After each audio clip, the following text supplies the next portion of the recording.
And your kids ain't got no daddy because of you. You took away two daddies. My interview is on You took away two daddies. You took away two daddies. Ryan, you took away two daddies. You did that being messy, Ryan. Let's be clear. Your baby daddy in jail for murder. He was messy, Ryan.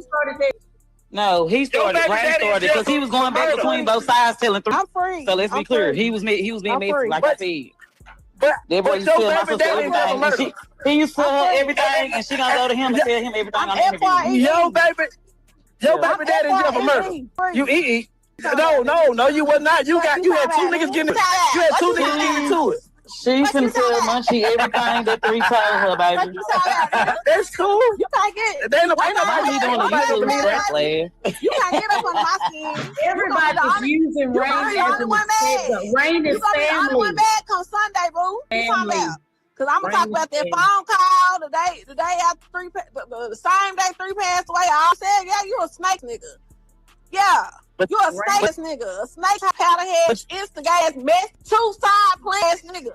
Yeah, nigga, stop playing with me. You can't make me mad about it. Hey, I don't give a nigga, I'm free. Like I said, no, I don't give what no dumbass niggas did, nigga. I'm free, and my kids are straight. So yeah, nigga, y'all will see the interview on Sunday. Like I said, and I'm putting it on the table. Your kids ain't got no daddy. Your kids ain't got no daddy. You're instigator. Your kids ain't got no daddy. Your kids ain't got no daddy. Your kids got a powder. The issue is you was being messy. The issue is you was being messy. This Ryan. You was being messy. Kids ain't got no daddy. Everybody said it. Freddie said it. Ain't got no daddy. Todd said it. Todd said it. Charles the White said it. Everybody said you was being messy, bro. Everybody said it. Like we the only ones saying that you was being messy. Let it go. I don't care. I look, Jackie. That was not facts. Don't say to me, Ryan. Don't say to me. You a nigga. I'm baby in jail for murder. I'm baby daddy in jail for murder. Okay, and he did his dumb ass. He did. So he did do it. He did do it. He did do it. Though, right? Twist words, bro. Quit trying to twist my words. We all know. We all know that Q1 was the one that did shit, nigga. You trying to twist it and make it seem like it got something to do with baby daddy. We ain't going. So why is he in jail for murder? We ain't going. We ain't going. We ain't going. Would you see a trail? Ain't you supposed to understand? Ain't you supposed to understand? You'll find that at the trail. Why she call the police? Play that Ty Harris video, B-Way. Y'all play that Ty Harris. Lying though, Ty Harris. I'm telling you, because he didn't get them out. You can't get nobody a dish. You ain't had an artist that made it after 3-8. Finesse. Finesse been out before you, nigga. Finesse. Before you. Y'all over there getting all together looking. Finesse is not your artist, dog. You need to stop it. You gotta stop it, dog. Finesse is not your artist, dog. Man, you get my game from the start, dog. Jackie, your brother-in-law in jail for murder. And your sister got your sister got the interview. Yeah, it is. I got brother, nigga. Yeah, and one brother-in-law, he married sister. Shut your lame ass up. And your brother weak as hell. You wanted people to believe. And Doobie weak as hell. That you wanted people to believe, right? This all gonna come out in court. It's gonna come out in court. It's gonna come out in court, Ryan. Yeah, your brother weak. Your brother weak as hell. So I ain't gonna say that. Oh, well, that's good. I bet he made the artists that you done had. Your brother suck. Your brother look up to your brother look up to Key. Shut up. Your brother friendly. Friendly, shut up. Your daddy friendly, everybody Ryan, friendly. you got seen your daddy tough on the internet, bro. You friendly. No, I just seen your daddy friendly. You your friendly in the bit. You ain't seen my daddy. You ain't seen about you ain't seen about you always plea bargain shit. When you seen my brother at the steakhouse, you plea bargain. Shut up. Boy, we chased your brother. Your mama called the police. Plea bargain. Your mama called the police. We chased your brother. We chased your brother. Your brother called. Y'all fuck out the gas, nigga. You're not gangster by far. Shut the police. You snitched on the nigga that shot you. You a weirdo ass nigga. What the fuck is you got to my brother? You got to do this time. Leave my brother alone. What we talking about? You always trying to get people to turn on people because your snake ass and snake in the pot. Got your partner killed and you want to blame everybody else for it. So killed by her baby daddy, right? Ryan. Killed by her baby daddy, right? Ryan, how did you know them niggas over there talking about killing 3? Why? Who told you that to make you go tell 3? The baby daddy. Jackie, don't. How you talk to baby daddy? Jackie, let me do my interview on Saturday, my nigga. Okay. He in jail for murder. Let me do my interview, man. Let me do my little 1 2.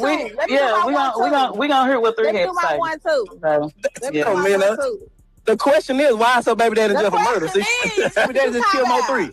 She called the police and my baby daddy just killed Mo3. Okay. Yes, she did. You heard about it. Why you calling that nigga talking about you want to do it? What you need the response for? You don't even know what the interview about.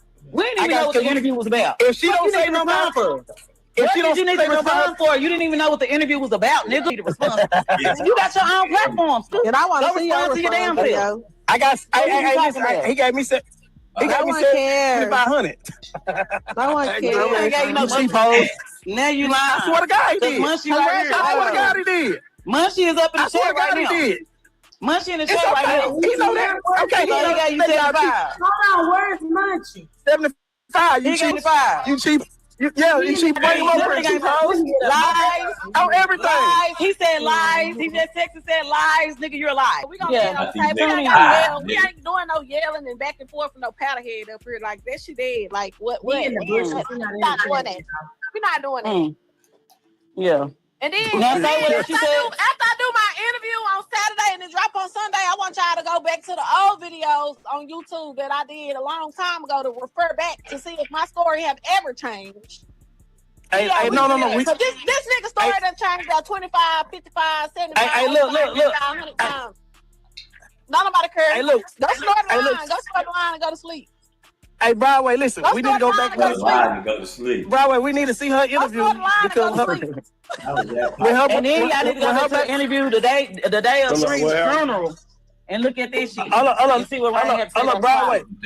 Hey, Broadway, you doing the interview the day of the funeral. I want her to do that interview because her baby daddy felt guilty and Detective Barnes read everything she said about her baby daddy. What does that got to do with her? What does that got to do with her? I'm gone. We are family. You just found that out. He's more family of you than me. No, he's not. Just because his mama knows somebody in the hood, that don't mean we family. Now she married into the family. No, she's not.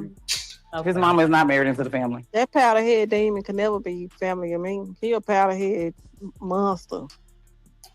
What he was saying was he didn't say that Jossie had something to do with it. He was saying that wasn't even a point. He have insinuated that I have before in the past. He cleared that up. He definitely. But still though, he's still trying to associate her with the baby. It's too late. I still don't got shit to do with me. And none of the shit never had nothing to do with me from it at all. I just so happened to be called into trying to throw up my baby daddy like that shit gonna make me feel bad. Nigga, I was gonna be questioned anyway. The nigga was leaving my house. Shut your powder snort cause you talking about. You just a snake ass nigga. You guilty. You wrong. I don't care. I don't care who he is. That nigga is a snake and he messy and he instigated that shit. So yes, I'm gonna be telling everything he said on a bigger platform. Everybody gonna know. And Ty Harris have me to write the songs about when I'm done. Why I got a scene here? Your baby daddy in jail for murder. Man, don't respond, Josh. I'm asking you though. Why y'all keep trying to? And your baby daddy in jail? He's gonna ignore it. You need to have exactly like go talk to Ty Harris. Get on your ass. Yeah, get on the drum set and make a beat and get at T-Topic. Listen, T-Topic. You're not allowed to talk to me. Mama, how you gonna tell us not to argue when you argue? T-Topic. Don't talk to me. You're not allowed. Mama, listen. You told us stop arguing with him. Why? What he say even? I even arguing. I said. Yeah, I know, but you getting stuff like let him say what. Let his ugly brain on my car speaker. Hold on, let his ugly brain on that Kevin ass say what he gotta say. It ain't bothering nobody. Hey, listen, but then y'all tell Mo3 Yella took him down with Boss? And your baby daddy? Yeah, y'all did. The same way you just told me. We ain't never called Yella Corral. Dumb, stupid ass. Y'all just messing. Down on, Ryan, for real. Down on. Lord Jesus. Go work on your response videos. I just posted my response video. Hold on, Ryan. Let me ask you a question because I don't know if you heard what we said when you got here. Jackie said that you had already told 3 that the niggas was plotting on them before the shit happened. 100% man dude told him. I heard from the grapevine, but I didn't. You and dude told him he wasn't even talking to dude. I was He's talking to a dude. liar. Bro, You said that Matthias told you that shit. Boy, you. What's the interview nigga name? Oh, I got Big D Mobile. Go look at it. No, it's who is King Munchie? Oh, King Munchie, that's the dude. That's the dude. That's Munchie. That's the dude Jocelyn interviewing with. Yeah. Okay, I'm doing the interview with him after that. Mike check. You said he paid you $7K. Yeah. Let me in. What's up, ugly ass Ryan? What's up? Hey, I appreciate it. Hello, Queen. Let's go. You know what's going down now. You know when you get down to the bottom of this shit, don't you, Ryan? Hey, yeah, Munchie, I told you to do it. I'm glad. You ain't tell me to do it. You surprised that I found I got the screenshots. I got the screenshot. You telling me to go interview Mama, let him talk. Hey, look here, man. Hey. I'm gonna lay down and see why. We finna get to the bottom of everything, nigga. Man, that shit's gonna make me. That shit gonna make me so big. No, it's gonna make it's gonna expose how fake of a nigga you is. I can't wait, Munchie. Can't wait. Hey, Look forward. Hey, Munchie, I'm gonna do a say cheese and that's what you mean? Man, you don't count number 5,000, nigga. I'm gonna do say cheese after. He don't want to do this. On the blue caps next. Hey, John said. Then we gonna send a lifestyle, nigga. Hey, Broadway, I'm finna do Charles and White right now. But listen, Broadway. Charles and White. I know. I'm gonna do Charles and White. We setting up right now. So all is there. But listen. Let me tell you one thing. Let's do Red. Yeah. She's setting up right now. I'm finna do Charles and White. Hey, do Red. What up, Queen? Yeah. So listen, but listen to this though. Gone. All right. I'm absolutely gone. Okay. Munchie. Get a new hairstyle. This shit is embarrassing. 3, I want you to know that's embarrassing that you died behind this big booty to do interviews out your name. I'm gone. He mad. I'm doing the interview. I'm God. He mad in the. He mad. I'm telling you, he hot. He hot. He bad hot. That nigga mad. That nigga mad. What he say? What he say, Josh? What he say? Hey, listen, Munchie, what you say, Munchie? What that nigga say when he found out? He said that nigga ain't gonna pay you. Yeah, that's what he told my sister. He said it right here on this platform. Look, as a matter of fact, he think that he's mad because he's doing the interview. No, he's not. This is chess. Yes, he is. Because no, yes, he is. Watch this. Because Watch this out. He hot. Nah, he pissed off. No, you don't listen to me. No, listen to what I'm telling you. I don't use nothing. I don't about me. Stop taking up your powder head. My platform built off of me. When Munchie my platform built off of me. And I'm going to speak on rain to money on Saturday. Only thing I said was direct me to Jocelyn, man. I wasn't worried about nothing about what no hoop. Direct me to Jocelyn. That's the only person I want to talk to. I believe you. Y'all not listening. He wants to go at Rain using Jocelyn. This nigga, like, he trying to interview Jocelyn and then throwing you in the mix like that. Then I went to your page. You already got him in a pin. Whatever you got him in. The interview wasn't even about rain. The interview wasn't even about rain, though. Like, that's fine. The interview ain't about rainwater. Hold on. No, that ain't what you said. The interview about the whole situation. We know that Jocelyn, he the only nigga that's been using 3 names for interviews. The whole time this man been gone, man. Let's be clear about that, man. All right, I did my cash. On interviews since they buried that man. I think Jocelyn really need to speak her truth, man, and really get it out. You know, all them other interviews kind of wasn't giving her all the up on something. My good people, don't always think I'm playing the game, and y'all know who I'm talking to. Sometimes when I got the game up, y'all gotta listen. Don't think I'm always just playing the game.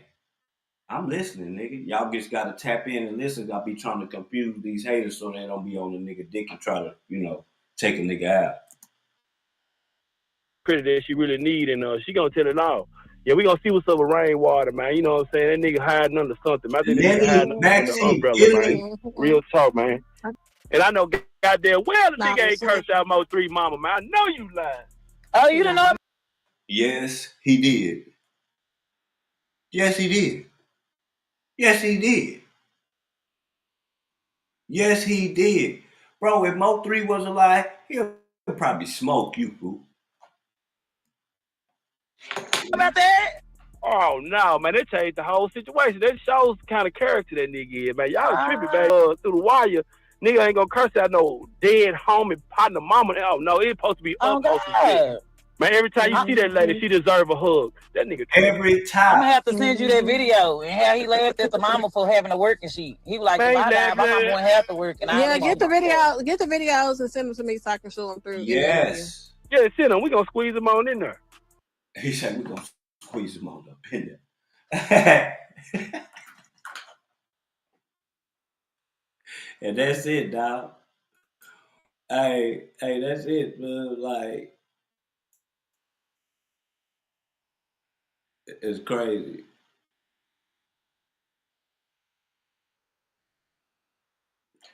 I'm gonna do something special for y'all since y'all ain't here, man. I'm gonna do something that I didn't want to do. I'm just gonna show it to y'all. I ain't gonna say nothing about it. I'm just gonna show it to y'all. Y'all just watch it.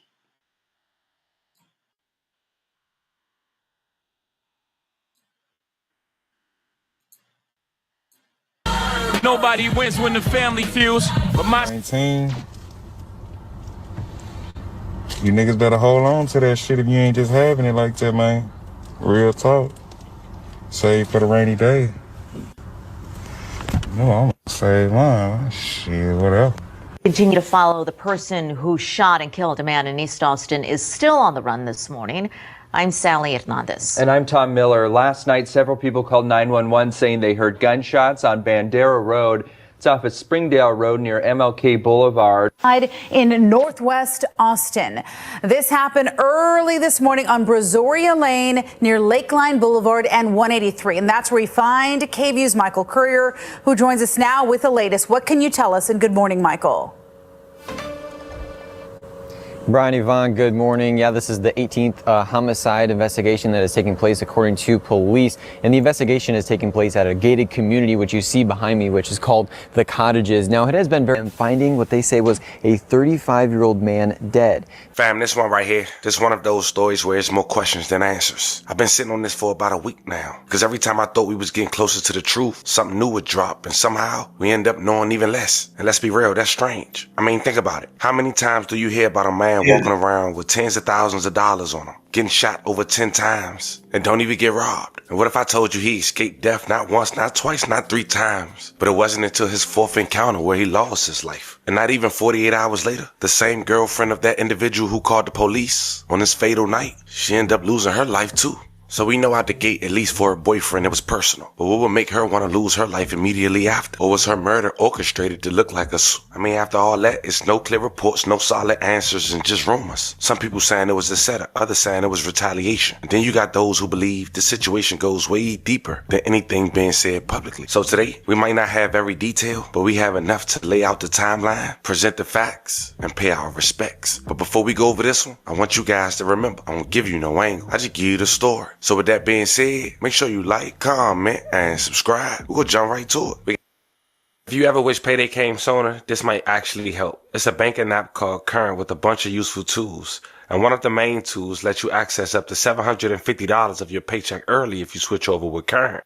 You get a full set of features like Paycheck Advance, Overdraft. It's from the Austin, Texas, fam. And nah, not the version you see on postcards.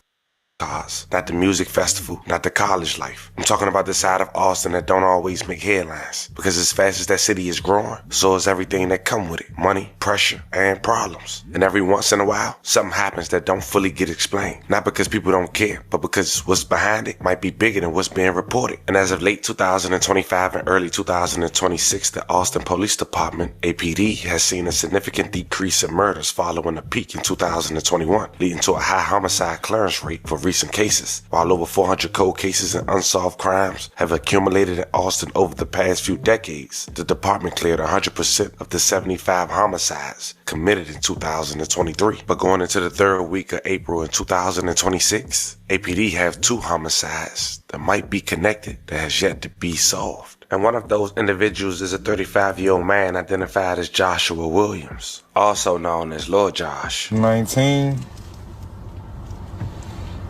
You niggas better hold on to that shit if you ain't just having it like that, man. Real talk. Save for the rainy day. No, I'm gonna save mine. Shit, whatever. Look at this, all this out. You can't find the torch, huh? Yes, I can't find it. You fucked up. This hoe cooked out there. Hey, bitch. Huh? What's that you got over there, huh? What? You got that bad motherfucker on you? Oh, watch it. Can I have that, bitch? Yeah. That ain't my money. That's his bike. He fucked up. He fresh out. He ran over these niggas. Nigga been out 10 days. Sick of you. I'm sick of him, though.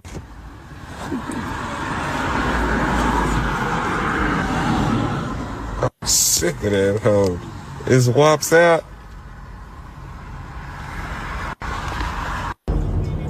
We on our way to pick up more shit. 40 straight out of the slums. From rags to riches, they got me some bitches, and I changed up I come. Now, Lord Josh was a father of two. He was also in a relationship with a young woman identified as Aaliyah Moore. She was well known in Austin. Some say one of the best flash techs you can never find. She was also a mother. Last year, she got arrested for a petty misdemeanor. Now, I want you guys to keep her in mind because we'll later come to her in the video. But when it came to her boyfriend, Lord Josh, as mentioned at the very beginning of the video, this is a man who escaped death 3 times. And that's just what's public. One of those incidents happened in 2021. Lord Josh was riding in the car with his friend, 23 years old, Darrell DeRay Davidson, aka Puda. It was September 20th, 2021. They was in East Austin on the 4700 block of Bandera Road. 911 received a call of multiple gunshots in the area. Callers also reported hearing the yelling before the gunshots. Then a woman had ended up screaming. When suddenly, a man identified as Ronald Charles had approached the passenger front side door and ended up shooting, aiming at Lord Josh. But Puda is in the passenger seat, and instead he gets struck before being pushed out the car as Lord Josh tries to escape, left on the ground before authorities got there shortly before 8:30, pronouncing him deceased. May he rest in peace and love and condolences to his family. Ronald turned himself in to Travis County Jail 3 days later, on September 23rd. Continue to follow the person who shot and killed a man in East Austin is still on the run this morning. I'm Sally Hernandez. And I'm Tom Miller. Last night, several people called 911 saying they heard gunshots on Bandera Road. It's off of Springdale Road near MLK Boulevard. When officers got there, they found a 27-year-old man badly hurt. They tried to save his life, but police say they weren't successful. Officers have not said what could have led up to this shooting, but they are asking for people to be on the lookout there. And by KXAN's count, this is Austin's 63rd homicide this year. Just a week ago, we were at 60, so we've had 3 within the last week.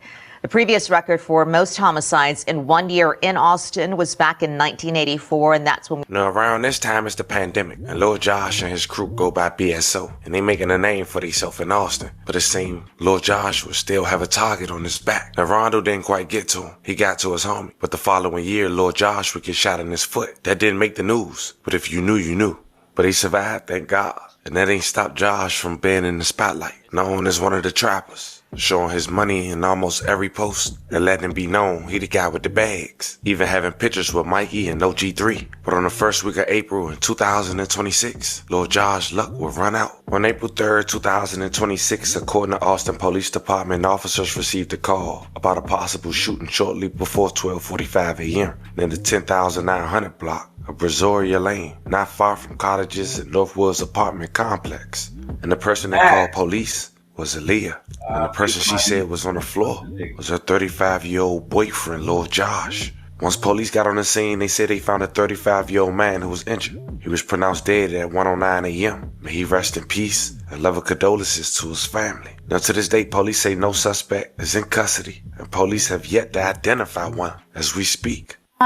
In Northwest Austin. This happened early this morning on Brazoria Lane near Lakeline Boulevard and 183. And that's where we find KVUE's Michael Courier, who joins us now with the latest. What can you tell us? And good morning, Michael. Brian Yvonne, good morning. Yeah, this is the 18th homicide investigation that is taking place according to police. And the investigation is taking place at a gated community, which you see behind me, which is called The Cottages. Now, it has been very quiet since we arrived here. We have seen within the past 5 minutes about 3 more police vehicles make their way through that gated community. As around 12:43 a.m., according to Austin police, they say there were multiple calls to 911 of people hearing gunshots. Police arrived to this neighborhood at around 1:09 a.m., finding what they say was a 35-year-old man dead. Now, they do say that nobody is in custody and there is no known suspect at this time. Police believe this is an isolated incident with no threat to the community. Now, at this point in the investigation, police are still contacting and speaking with neighbors that are there in this gated community at the Cottages. They are also really searching the area, canvassing the area, making sure that they didn't miss anything. And Austin police are also saying if there is anyone out there that may have any information to this homicide investigation, to contact police. Reporting live in Northwest Austin, Michael Kerr. Now here's where things get tricky in this story. Following Lord Josh's murder, 24 hours later, the person who made that phone call to 911 about Lord Josh being gunned down will suddenly have questionable moments following her demise. Aaliyah, it was reports that she got her father's firearm. That's only speculation. Maybe for protection. I mean, her boyfriend was just gunned down in gruesome fashion with all his money on him and jury. It wasn't even a robbery. It was a hit. But then by April 5th, 2026, it was reported that Aaliyah had allegedly lost her life. Except this time, there was no trail, no news report, and even some suggest she did it to herself, or it was possibly a setup, which makes you put everything in perspective. If it was because she lost her boyfriend, I'm not sure a strong mother would do such thing knowing she had kids. But nonetheless, may Aaliyah rest in peace and love and condolences to her family. But then it got to the point, fam, where a Texas well-known trapper and his girlfriend lost their lives less than 48 hours apart. Crime scenes. Yet and still, no arrests and no real reports. And by April 7, 2026, a person who knew Aaliyah went to social media and said the following: "My heart is truly broken. Aaliyah was young, full of life, a true boss lady in every sense. I was her first lash tech, then became her trainer. She was fresh out of high school when she took off. No 9 to 5, just lashes, hustle, and pure drive. She built her own lane and stood on it with so much confidence. Aaliyah was a go-getter, a beautiful soul, and carried herself with so much grace and pride. If you knew her, you knew. She always kept a bankroll. That was my girl. I'm hurting in ways I don't even have words for. I'm gonna miss that beautiful face, those pretty eyes, your energy, your presence. Until we meet again, pretty girl. I am so sorry. My condolences go out to her family." Now, as mentioned, fam, we headed to the 3rd week of April 2026, and there's still no real report or no arrest been made. Austin PD, y'all got some work to do, man, because these tax-paying citizens deserve some answers. And for sure, they families. With that being said, fam, y'all remember what I said at the very beginning. This might be one of them ones where we got more questions than answers. And if and when those questions get answered, you know I'm gonna keep you guys in the loop and bring you guys an update. But this was the story of a young man. Man, we gonna leave that there. R.I.P. to my nigga, man. Shit been wicked in my city, dog. Y'all think it's a game, man. We gonna leave that right there. I'm gonna do it the right way, bro. I just feel like I'm obligated to do it because this is what I got into this shit for, dog. I wasn't gonna do it, but I'm gonna do it the right way, man. For my nigga, man. Now we gonna get into this shit right here, fool. I'm gonna be playing the game. Dog. But we about to watch right now, man. We about to go into. I was supposed to run this story a long time ago. Shit. I was supposed to run this story a long time ago, fool, but I didn't. My nigga, we gonna go into the interrogation of this young, well, he ain't young now. This guy, I forget what his name. I think his name is what the fuck is his name? Real illers. I'm talking about real illers in the streets that'll unalive you about motherfucking me $10, my nigga. This the way it used to be. This is why I say a lot of you weak ass, soft ass, booty ass, hustle ass niggas, y'all would have never made it in the 90s grinding. Because it was niggas like this. Watch this. And now he ain't snitch on nobody, nigga. Wins when the family feels. Do you work at the present time? Yes. What is your job? Homicides and robberies. And robberies, nigga. Okay. They're going to kill these other two motherfuckers. And who was that you were going to kill? My mama ex-boyfriend, and you know who she was engaged to, and his son. You know, and he didn't. You know, they wasn't at home, so I couldn't kill him. You know, one of them owed me $8, the other one owed me $10. Hard to find if you ain't never been there. So I sent the girl and her mother. I told them to bring some shit over there. He brought a grenade. You didn't hear what the nigga said? The nigga said one of them owed me $8 and one of them owed me 10. Nigga, this is the shit you would get unalive behind back in the days. Niggas talk about running off on the plug. Man. A Tech 9 and a 25 automatic. What does rims and beats do to you? Rims and beats? Make my dick get hard. And I see rims and beats and gold chains and bank rolls. Bank roll. Hey man, let me turn this shit up, man. You hear this nigga?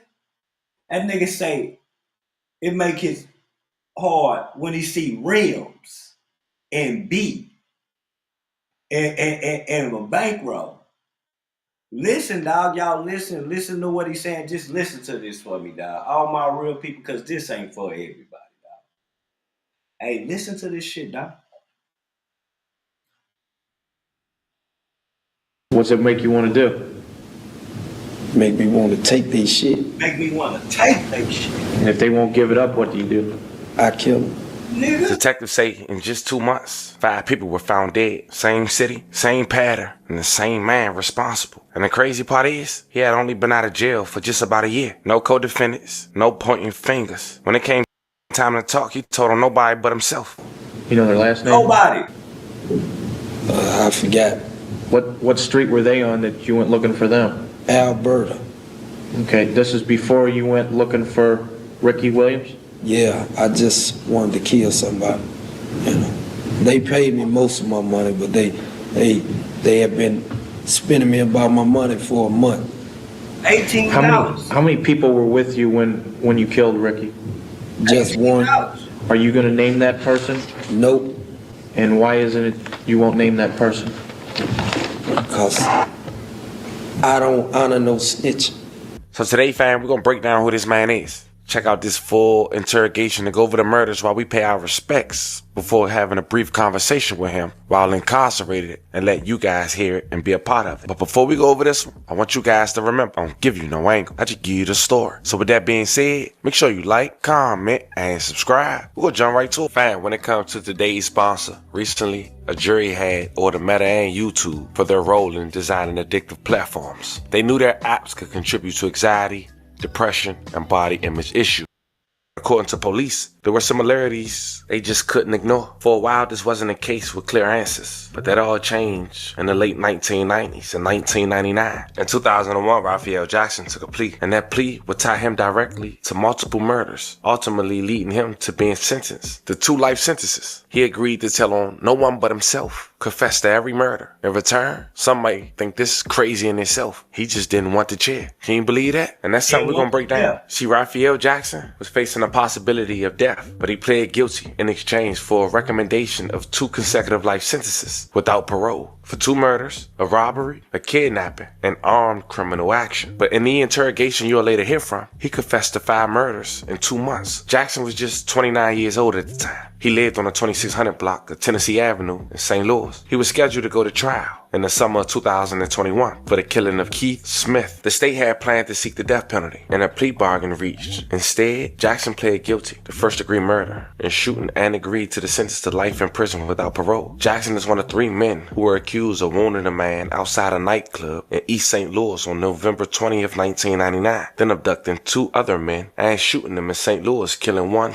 which was Smith, 28 of Madison. One co-defendant pled guilty earlier of car theft and got a 3-year prison sentence. The third man charged with murder. In addition to pleading guilty of first-degree murder and Smith's death, Jackson pled guilty of robbery, kidnapping, and armed criminal action. In the case, he faces 15 years in prison or more for each of those crimes. Jackson also pled guilty of first-degree murder for shooting Ricky Williams, 22, of Weston on September 17, 1999. The shooting was over a debt. It happened in St. Louis. Jackson is to get life in prison without parole for that killing too. Assistant Circuit Attorney Mike wants Jackson to serve all the sentences consecutively. Circuit Judge Robert S. Dicker has sentenced him on February 23, 2021 to 2 life sentences. Yet another murder case against Jackson has yet to be resolved. He is accused of murdering James M. Boyer, a 30-year-old security guard that was shot at a nightclub on East St. Louis on November 9, 1999. May all 3 victims that we just talked about rest in peace. I love condolences to their families. Now, fam, check out this interrogation in case you didn't. And I expect to see y'all again during that interview. Check it out. No shit like that. And this is Mr. Raphael Jackson seated to my right next to me. Mr. Jackson, I'm going to go over your rights again, okay? You have previously been advised of your rights and signed a rights waiver form, but I am going to advise you of your constitutional rights again at this time. You have a right to remain silent. Do you understand that right? Yes. Anything you say can and will be used against you in a court of law. Do you understand that right? Yes. You have the right to a lawyer and to have him present with you while you are being questioned. Do you understand that right? Yes. If you cannot afford to hire a lawyer, one will be appointed for you before any questioning. Do you understand that right? Yes. If at any time while being interviewed, should you decide to stop your statement, I will no longer question you and the interview will cease. Do you understand that right? Yes. Do you wish to waive or give up these rights and to make a statement at this time? Yes, as long as the state is not seeking the death penalty. Okay, so you wish to give up your right to an attorney to make this statement? Yes. He said, yeah, I'm willing to talk as long as the state promised me they gonna take the death penalty off the table. See, they wasn't expecting this. No. They were just thinking about one body. Watch this. It's a real killer. A serial type. These rights, I introduce myself to you as Detective Freddie Wills, East St. Louis Police Department. These rights apply to you for the Illinois case that I'm here on. You do understand your rights, is that correct? Yes. Okay. The time now is 7:02 a.m. The date is November 24th, 1999. We are presently at the Police Academy, 315A South Tucker in the television studio. Mr. Jackson, I want you to look at the video equipment and notice the red blinking light. Yeah. Okay, that tells us that the video equipment is running. And as long as that light stays blinking, it'll stay running. Okay? For the purpose of the video right now, I'd like for you to state your full name. Raphael Orlando's Jackson. Okay. What is your age? 28. Your date of birth? 6/4/71. Okay. Where were you born? St. Louis, Missouri. Are you married or single? Married. Your home address? 2629 Tennessee. Okay. Do you work at the present time? Yes. What is your job? Homicides and robberies. Okay. You see how he said it? He said it with so. He said it. All right. This is what I am. Jackson, previously we have gone over 3 homicides which have occurred. Okay? Yeah. One being in St. Louis, one being solely in East St. Louis, and then we had one that started in East St. Louis and ended in St. Louis. Okay? Yeah. The one we'd like to start with first is the one that happened in St. Louis, okay, in which a Ricky Williams was killed.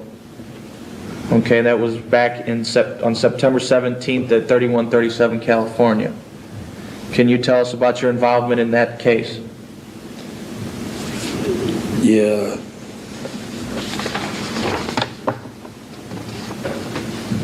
Ricky, I fronted Ricky some dope. You know, me and him was cool. I fronted him approximately 4.4 grams of cocaine, pure cocaine. I told him to bring me $200 back. You know, he can make $500 off of it, both of them together. I told him, please don't accept my shit if he wasn't gonna pay me. And he said he wouldn't even play me like that. He gonna have my money that night, So that night, he still didn't have my money. And I told him, I insisted before I gave my shit, I begged, I said, man, please don't accept my shit, because I got to have all my money. He took my shit, then I ain't see him for 3 or 4 days. When I saw him, he told me he still got it. He ain't been doing nothing. He ain't moved it yet. He gonna take care of me. I told him, man, just give my shit back. I said, cause you been starting some shit, just give my shit back. At that time, I could afford to lose the shit. It wasn't no trip, but it was the thing that he just beat me for my shit. Well, I told him, have my money that night. I ain't see him for 2 or 3 days again. I saw him again, I asked him for my money. He said he gonna take care of me that night. He met with me, then he still didn't have. Told me biz been slow, he ain't did nothing.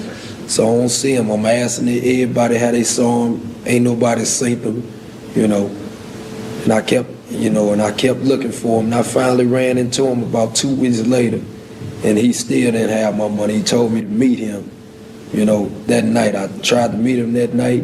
He ain't even show up. So that's about the 4th week I got to get my shit. I was riding around,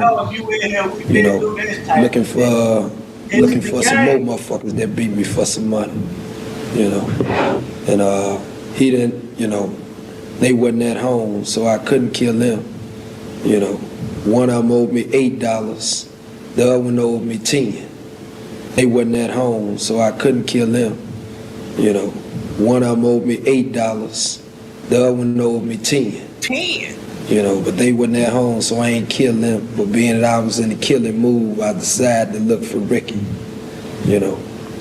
And I found him, me and somebody was with me, I had dropped them off, dropped the guns out, we couldn't find Ricky. Then, as soon as I left there on the way home to go to bed, I seen him, I told him I was gonna front him an ounce of cocaine. I told him just bring me $1,000 back there to give him a chance to make my money and make him some money. He said meet him back there in an hour. I went back to the dude I dropped off, and I picked up, had him to get a couple guns. Picked up a couple guns, 38 and a Glock 10. The dude was with me, had the Glock. I had the 38 with 6 shells in it. The Glock had 16. I rolled back around her. Ricky ain't came back yet. We rolled around the block a few times, waited around the corner, trying to see if we can see him pass on any street where he be on. And we ain't see him, and I kind of got spooked because it was dark and I kept hearing noises, so I left and drove around, asked some dudes if they saw him. They said there was his car down the street. Some dude got smart with me. I started to kill him, but I said, no, I ain't gonna get him. So I went down the street.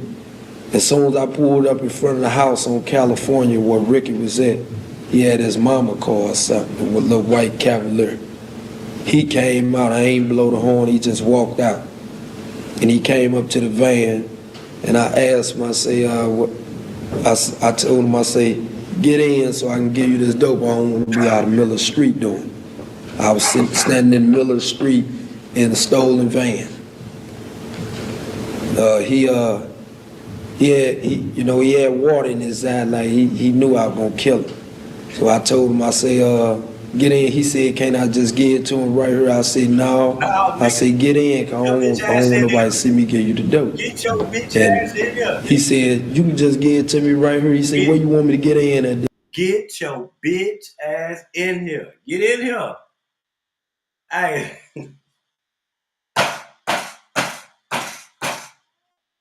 This is why that nigga B-Way put that picture up, y'all, yesterday. This is why he seen me. He seen this shit. He seen me about to post a story about this shit. So the nigga Google who was I talking about. And then this came up. You see, that's why he put the picture up, man. This nigga right here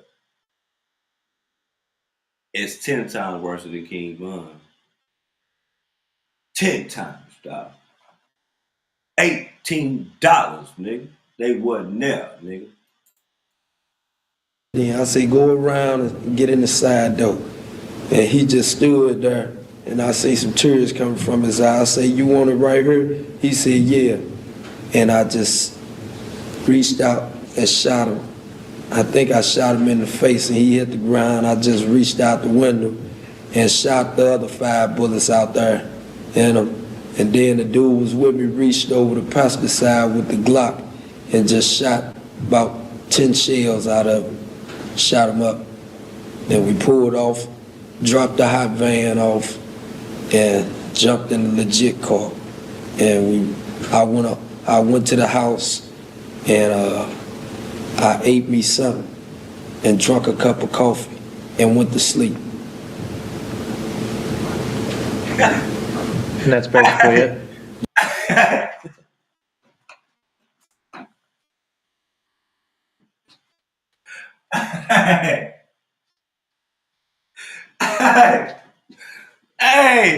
Hey, y'all.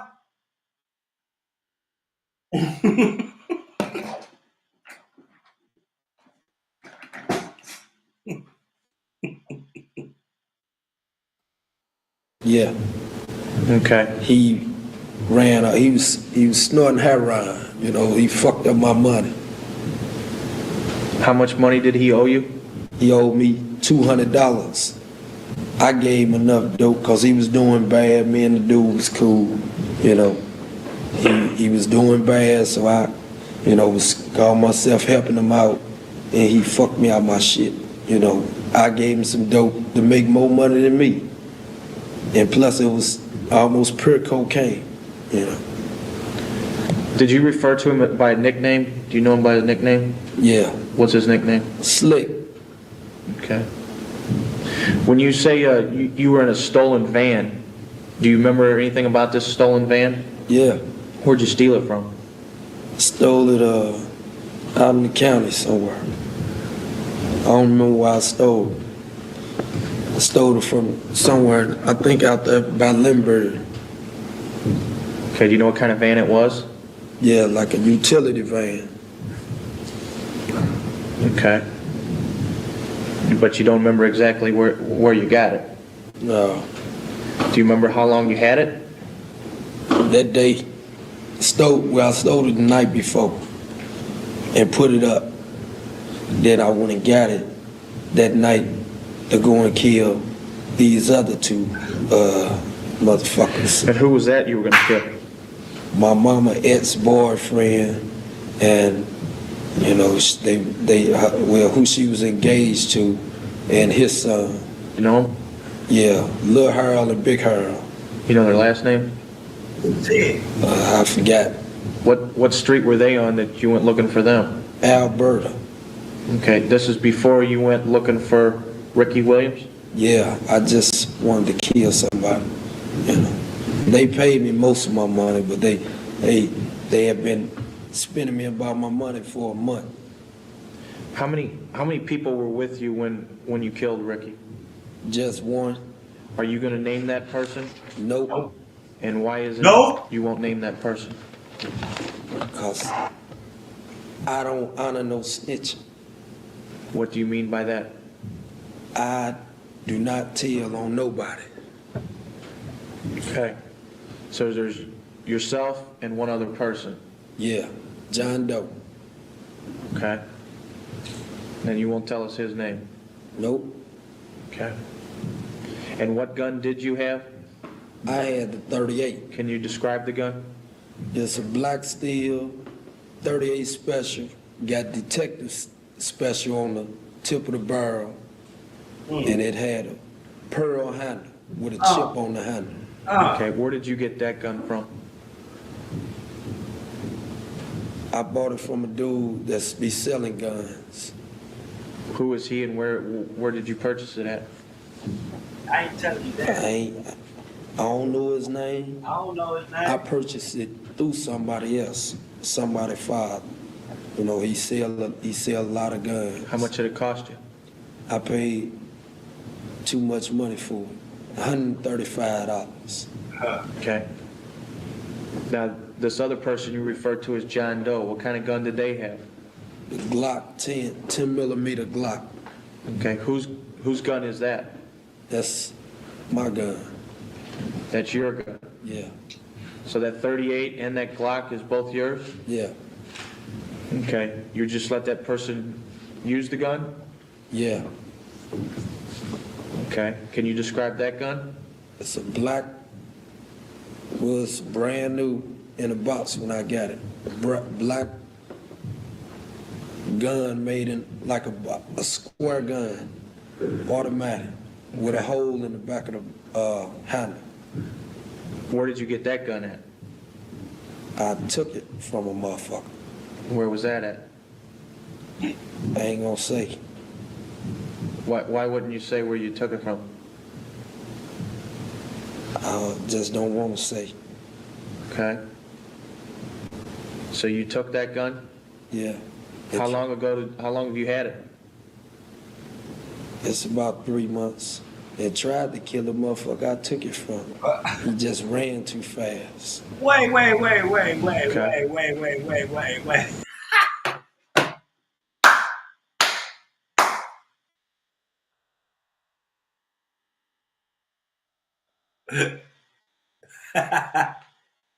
Hey, y'all heard that shit, nigga? That nigga's like, you can't make this up, dog. Is there anything that we've left out in this incident that you can think of that we haven't covered? No, that's it. Ricky pulled too many stunts.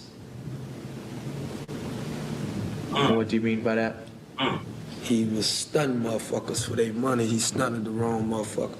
Oh. You know, stunted the motherfucker who was good to him. Oh. Meaning yourself? Yeah. Okay. Oh. Is there anything else on this that you want to discuss? No. Tom, do you have anything? Yeah, at this time I would like to show Raphael this weapon. It's a 10mm Glock that was seized from your house. Do you recognize this gun? Yeah. Which gun is this? That's 10mm Glock. Who had possession of this that night that Ricky Williams was killed? John Doe. John Doe. It's a 10mm Glock. Stuck a pencil on it here. Serial numbers on the slide here. Okay. Maybe put the slide out a little towards me. Hold on.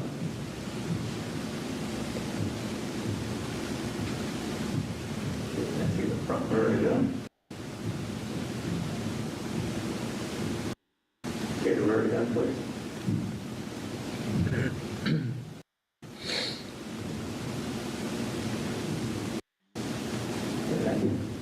This 10mm Glock. Serial number on this is WY315. How many rounds does this weapon hold? 15 in the clip, 1 in the chamber. 16 total? Hold on. Look at this. Watch how you say this shit, though. Watch how you say this shit, though.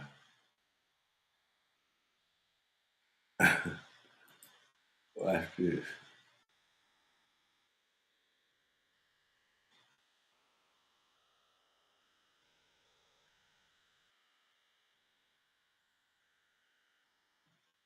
Yeah. Okay. This gun's made out of plastic? Yeah. Handle's plastic. Slide is steel?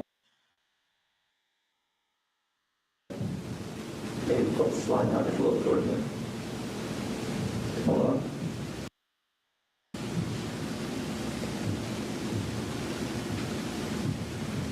See the front rear gun.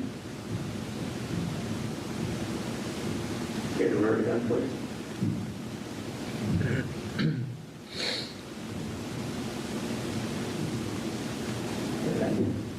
There's a 10mm Glock. Serial number on this is WY315. How many rounds does this weapon hold? 15 in the clip, one in the chamber. 16 total? Yeah. Okay. This gun's made out of plastic? Lakeside, outside robbery, man. Listen, hey, man. Yeah. This is my favorite shit. Shove a pencil in it. That's why I said we crazy, Kobe. We crazy to the motherfucker, dog. You mentioned how many times did you shoot your 38 at Ricky Williams? This shit hard right 6. And what about John Doe? How many times did he fire the gun I just showed you? I think about 9 or 10. I forgot how many bullets was left. Do you keep track of how many times you shoot? Yeah. Why is that? Because I try to leave at least a couple bullets in there. They ain't gonna never shoot until it's empty. Why would you do that? Just in case somebody see me and get to chasing me, I have at least 2 or 3 more for show shots. Anyone from, what if the police were chasing you?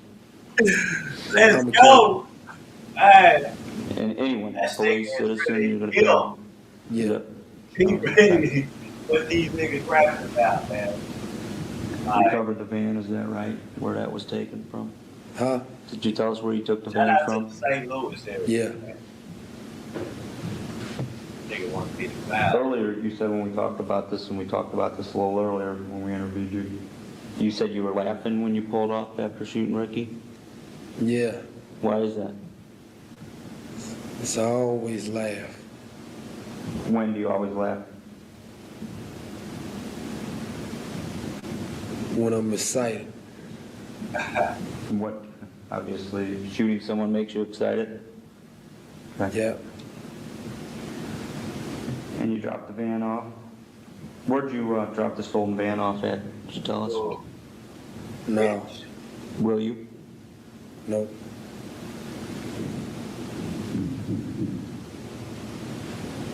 I don't have anything further on Ricky Williams. I've thought of something, Raphael. When you said Ricky came up to the van, what side of the van did he come up to? The driver's side. Do you know which way you were facing on California? Yeah. That's that north, east, toward Gravois. That's east. Okay. You're facing towards Gravois? Yeah. Okay. And to cover that 38, whatever happened to that 38? I buried it. Okay, you buried it? No, I didn't. I kept it. No, I kept it with me at that time. Okay, at that time you kept it with you? Yeah. And then later on, you buried it? Yeah. Is that correct? Yeah. Okay. And where, to your knowledge, where's that gun at now? In Detective Freddie Wills' possession. Okay. Damn, he knows. And we're gonna cover that again in detail. When we start talking about the other 2 cases, we're gonna cover that in detail about the 38. Okay. But anything else you can think about Ricky Williams? No. Tom? No. Not at all. Okay. So we've covered that. What we're going to do now is we're going to talk about the page 10 homicide. Okay? And I'm going to turn it over to Detective Wills from East St. Louis. Happened in his jurisdiction, and he's going to have some questions for you, and just go like we did here again. You explain to him what took place. Okay? Fred? Raphael, on October 9th, 1999, this year, at page 10, nightclub in East St. Louis, a security officer was shot. Can you tell me about your involvement in that? Yeah, me, a Jane Doe, and a Jane Doe mother, and Jane Doe mother boyfriend, John Doe, went over to the club, page 10. And it was, you know, we was in there, and we went back to the back by the bathroom. Her mother had to use the bathroom. She went in the bathroom. We was standing outside the bathroom waiting to take some pictures, waiting for her mother to come out the bathroom. And a big old guy, you know, I think he was a gang member, you know, a GD or something. He get the beating on the door telling her, come on out the bathroom, you know, let me in here. And he said that a couple times. I told him, man, won't you just let the lady go and use the bathroom and she'll be right out, you know. And he talking about, man, I want to use the bathroom. He say, bitch, come on out right now. I say, man, won't you show some respect for the lady and let the lady finish using the bathroom, man. She'll be out in a minute. And it was the woman's bathroom. And he said, what the fuck you got to do with it? I say, I got a lot to do with it, nigga. That's my people. And then I say, he said, and I said, and that's her boyfriend right there. He said, well, he ain't saying shit. And he said, nigga, I am saying something. You know, won't you get up off the dope? And the dude started, you know, going off on me, you know. And then I started going off on him, cursing him out, and I heard a whistle. Then all these gang members, GDs up in there, started mounting up. All of them started coming back there. You know, all of them mounting up. I had a 38 in the club with me. In the club? Yeah. A 38 special, the same one I described earlier. Can you give me that description again? Black steel with a pearl handle with a chip on that handle. And got detective special on the barrel. You know, I had that already in there. And he went up there, up front, started talking to all the dudes. The girls that was with me was telling me, leave it alone, leave it alone. I started going off on while he was walking away. And they started mounting up. So all of them started getting together in the group, about 20 of them. So I told the girl I was with, I said, I'm just going to try to squash this shit so I won't fuck up our night. And I went over there to the dude, I told him, I said, man, hey, there ain't even no trip. We gonna leave that shit alone. It ain't about shit. And I stuck my hand out. I said, we gonna let that go. And he said, nigga, get your bitch ass out my face. And I told him, punk ass nigga, handle your business, nigga. Nigga, it's on. Whatever you wanna do, nigga, it's on. And I walked out, went, got on the payphone. Where's the payphone at? Around, all the way up to the end of the bar to the left. Right off the bar. So I made a phone call, called somebody. John Doe 2, told him, come to the east side. You know, told him I was gonna send somebody down, because page 10 hard to find if you ain't never been there. So I sent the girl and her mother, I told him to bring some shit over there. He brought a grenade, a Tech 9, and a 25 automatic. I sent them, when he called from the bridge and say he getting off the bridge, I sent them down to a Club Illusion to meet him, so he could follow him down there. Is it Jane Doe's? Yeah, sent both of them down there. So they get back down there. I had the girl, they come back in and tell me that he there. So I called out front. I called on the phone, tell them I'm thinking about just going to kill one of these motherfuckers in here and leave. You know, and then he said, nah, don't, you know, try to just walk out first, you know, and then, you know, see if you can just walk out. I say, all right. He said, cause he ain't want to be, you know, involved really in his, you know, car was registered in his name. So I had them, I sent the girls out the thing. I had the girl to bring a gun here. I gave the 25 automatic to the dude that was in there with me. I sent the girls out to get my 9.8 off the lot and pull it a little bit down the street. Boy say he had a about 9.8, a few man. buildings down the street, park in the middle of the street. You heard that boy say he pulled up in? He say he pulled up in a 9.8, man. Shout out to the Louis, St. Louis, man. I had, well, my first car, 9.8 too. color's your 9.8? It's just a color. Okay. You know, he porked it down. That nigga wouldn't even tell him what color it was. The nigga said it's just a color. What color was the 9.8? It's just a color. Man, this is one of the hardest. Down about a couple buildings from the club in the middle of the street, and I had the dude, the other John Doe, parked behind them in the middle of the street. And I'm talking on the phone. I tell him, I say, I'm gonna send the dude out first, and then I'm gonna come out behind him, just in case, because the dudes kept going in and out the club like they was mounting up and strapping up out there. So I sent the dude, I told him I'm gonna send the dude out. When he get in the car, then I'm gonna come out just in case they get to shooting. I won't have him in the middle of the shit. But before, so I tell him we ready to come out now. Then as soon as I say it at the police, he come over there, the guard on the door, and start pest search, saying somebody say you got a gun on. You said the police. Can you describe this guy to me? Only a white guy. I don't know. I don't know what he looked like. What do you have on? He had on a security guard uniform. Okay. And he had a automatic 9mm on. Did he have it in a holster? Yeah, it was a Beretta. You know, so a small Beretta. So I'm talking on the phone still, and I see him over there petting the dude down, feeling all on his clothes, and then he turned around and pointed. He had the gun on the dude while he was petting. He turned around, pointed the gun at me on the phone about 5 feet away. So I turned sideways like I couldn't hear, so he wouldn't be tripping on me, because he pointed the gun at me, because he knew we was together. And then he turned the gun back on him when I turned my back. I reached in my inside Tommy jacket, pulled the hammer back. Only had 4 bullets in the gun. I think I shot somebody earlier, I don't know. I pulled the hammer back, and he felt the gun on the dude in his right pocket.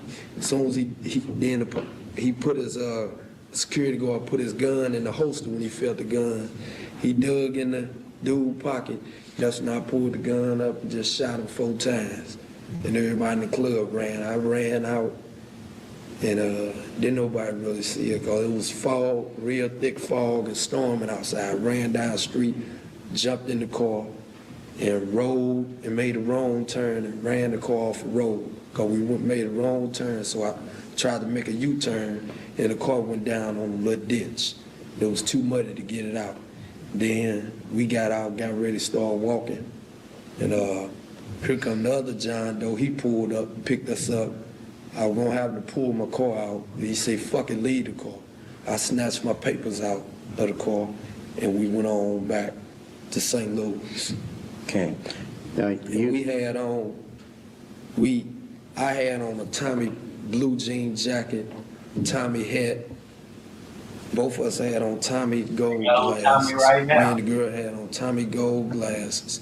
I had on a Tommy hat. Nigga was I ready. had on That nigga was a ready. Tommy shirt, a Tommy blue jean jacket, Tommy belt, Tommy pants, and Tommy shoes, and Tommy socks.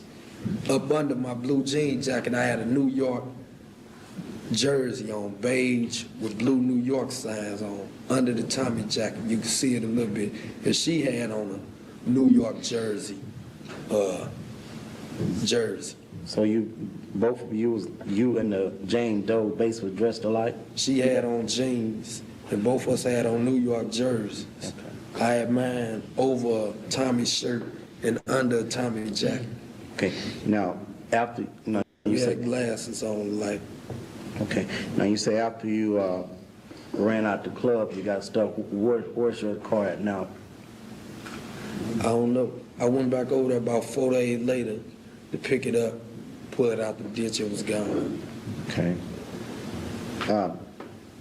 The gun you used, the 38, where is it now? You got it in your possession. Okay. How did I get that gun? A friend of mine, a real close friend of mine, I had told him, that somebody else killed the dude with a gun that I have, which was Slick.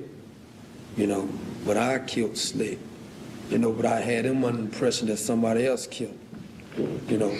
So he got locked up out in Lambert Field. They had like 5 keys and a lot of cash, so they locked him up and had them in the federal hold. The feds was holding them, you know, and they holding them without bond. So he trying to make bond. He trying to get any kind of bond set so he can get out. He asked me, cause I still had the gun. I told him that I bought the gun from the dude, and I buried it in his backyard. You buried in whose backyard? In the guy's backyard. I don't know his name. I don't even know his name. I forgot his name.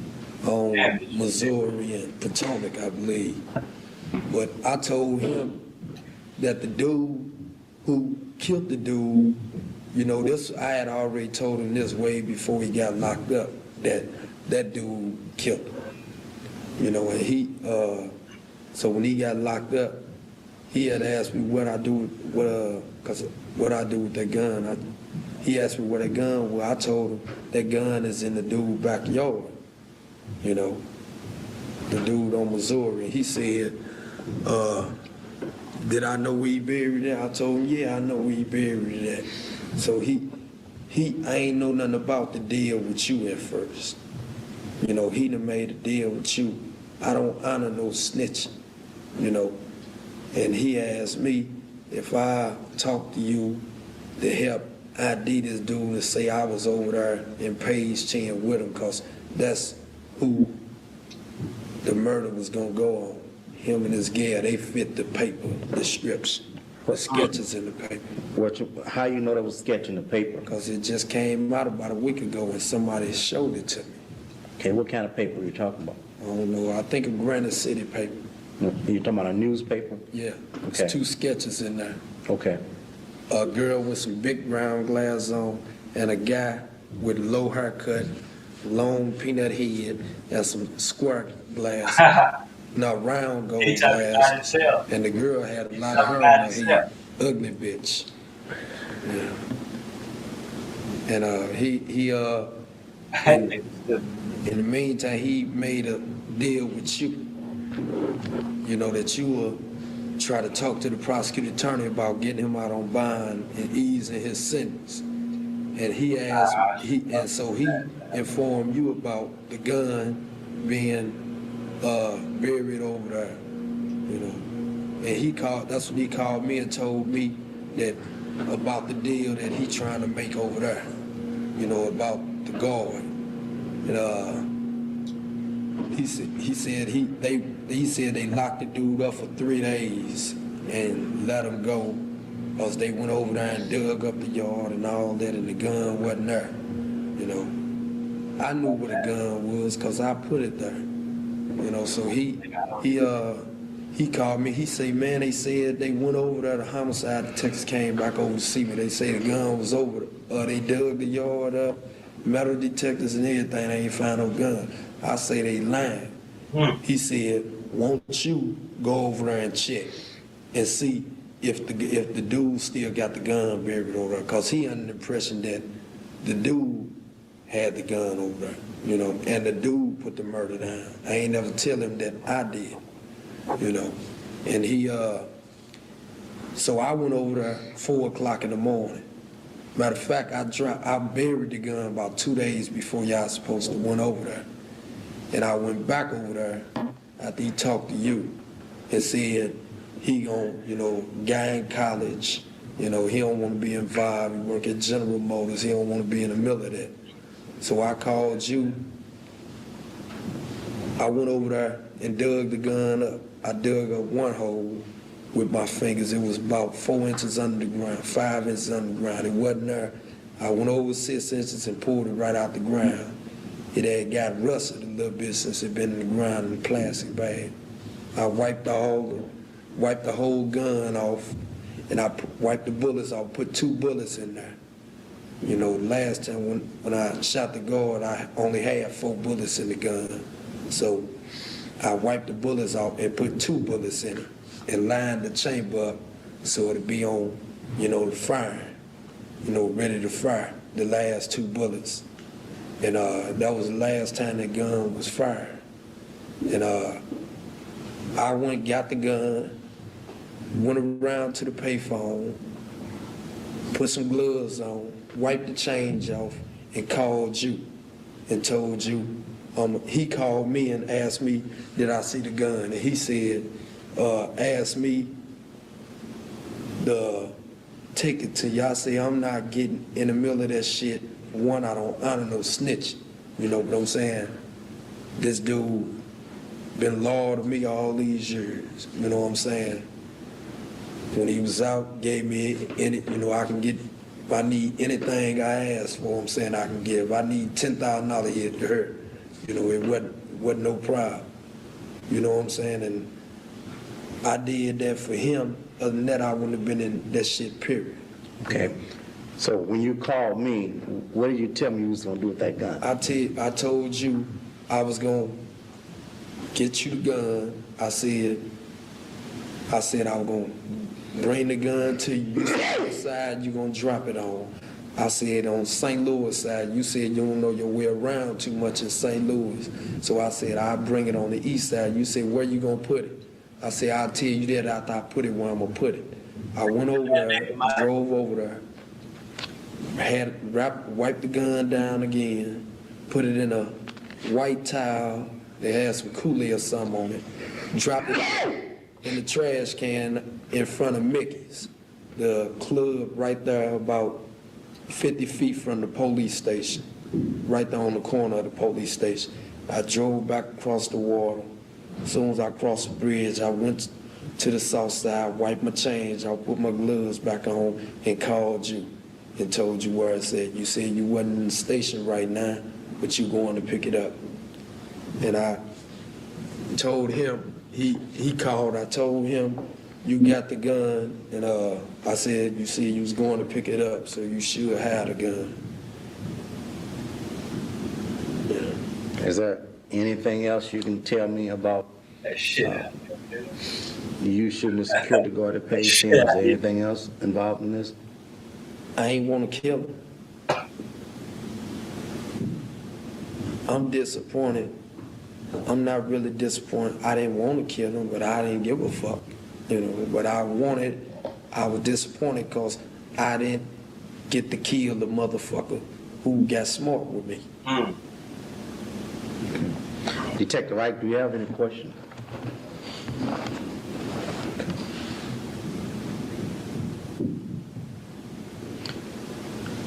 Did you shoot anybody else while you was at Page 10? No. What happened? Let me ask you a question. When the guy came out, did he get the other guy that got shot? Did he get hit with a different kind of bullet? I'm not aware of that. If he got hit with a different kind of bullet, then it was that Tech 9 that shot him. Because unless one of my bullets, because the guard in the paper it say the guard got hit 4 times.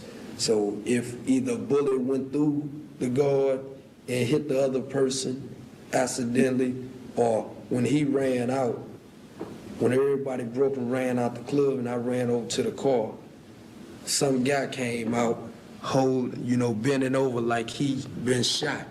And the John Doe 2 just started shooting the whole front up with the Tech 9. And that's what we pulled off. He thought that was some people coming chasing me. Okay. And is that it? Yeah, so if he got shot, either a bullet went through the guard and hit him with one of the shells, or when he came out, one of the Tech 9 bullets hit him. Do you know the guy's name that you buried the gun in his backyard? You know it, though. I just want to know that you know it. I robbed him before, too. And I forgot his name.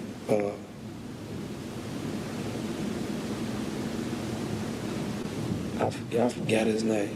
Now, are you 100% sure that he lived on Missouri? Yeah, I'm 100%. I kicked his house in. Okay. He used to sell dope. I kicked his house in and took all this shit. Okay.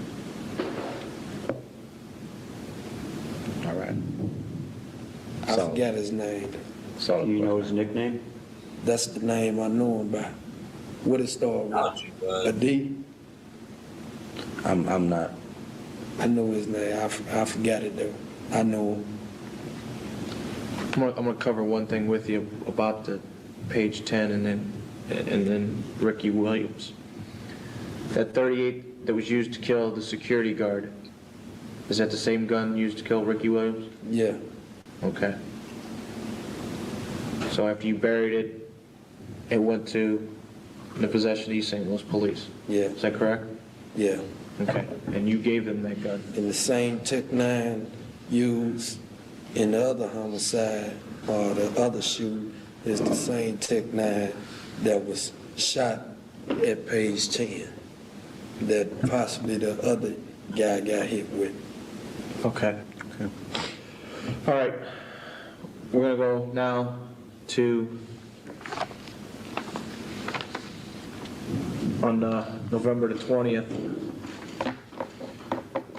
We used an address in St. Louis because the guy died in St. Louis, but this was a carjacking that started in East St. Louis?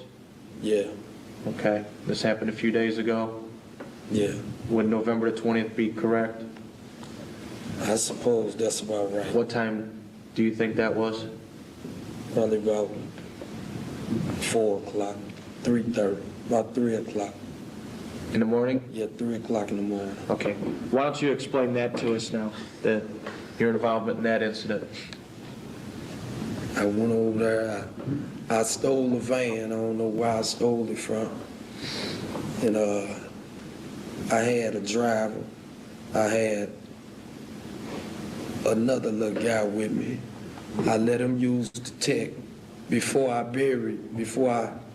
took the 38 and put it in the trash can. I took it out that night after I buried it and took it for one last round. I put the 38 on me and the 10 millimeter. I wiped all the bullets off, all the guns, and loaded all. I put 28 bullets in the Tech-9 and I put 15 in the clip and 1 in the chamber of the 10 millimeter. And we rode on the east side. And we just riding around looking for ballers, motherfuckers with money. Yeah. And rims and beats. You know, and we pulled up on club, whatever the name of the club is, I don't know the name. I was across the street from this club sitting on the lot waiting for somebody to pull up that looked like they might have some rims, beats, and some money. And some 3 guys pull up. Burgundy, looked like about an 85, 86 Cutlass pull up. And they got some loud music in the trunk. They pull up and park. You know, we sitting back there and they don't get out. I'm waiting for them to get out, so we get the masses ready, but they don't get out. They keep the car running. And for a couple minutes, then they bag up and pull. They was blocked in, so they bag up and turn and pull at the tip of the lot where if they wanted to, they could pull right into the streets. And they, so I had my driver to drive around the block and pull through a back alley lots or something back there and pull around, let us off right past a little shed or garage or something. And we put our masks on. I had the 38 in my hand, gloves on, and the Glock. And the other guy, he had his mask on. He had an orange mask on. I had a white screen mask on with a hood and a Tommy sweatsuit. I took so we jumped the fence and ran across the lot. I pointed the 38 and the 10 millimeter to the passenger window and told every motherfucker to get out. And the other dude who was with me, he pointed the Tech-9 at the driver's side. And the driver got out, which was Keith. He got out, he made him sit in the back on the driver's door in the back seat. And the other guy, no, that wasn't Keith. The one that jumped out was on the driver's side in the back. Keith was in the middle. And Wooden, he was the driver. And the guy that was with me got on the passenger side. I was on the passenger side in the back. I had the Glock pointed toward them two in the back, and the 38 with the hammer cock pointed toward the guy in the front. And the guy was with me in the front, had the Tech 9 pointing toward the drive. We made them drive. I wasn't gonna kill nobody. You know, I was gonna let all of them live. I was just gonna drive them close to the St. Louis Bridge and make all of them get out. Then drive on across the water, because I didn't want them to know that we was going to St. Louis. And we get about a block, half a block down the street, and I look at the guy on the door in the back, and I say, I don't trust you. You look like you would try me. You look like you a threat. And 5 seconds later, the motherfucker jumped out. I just got to shooting at him while he was jumping out. Shot him while he was jumping out the car. We were going about 30 miles an hour, and then the back driver window in the back seat, shot him.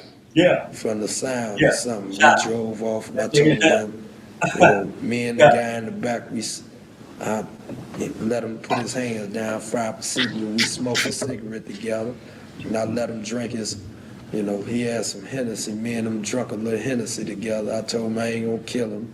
Y'all some good brothers, Just don't try with your friend, try to be no damn fool. I say I ain't gonna, I'm gonna let y'all live, just don't be tripping. I took my mask off then, but they kept turning around looking at me. So we got by the bridge, and I told him to go and drive across the bridge. He tried to speed, and I told him to slow the motherfucker down. And I told the guy that was with me, I say, this motherfucker keep speed, or he gonna keep his head straight, we gonna kill that motherfucker. As long as y'all keep y'all head straight, and don't make no motherfucking mistakes or try nothing funny. We ain't gonna trip with y'all. We just want your car, your rims, and your beats. So I told him, I said, if the police pull us over, you just pull over.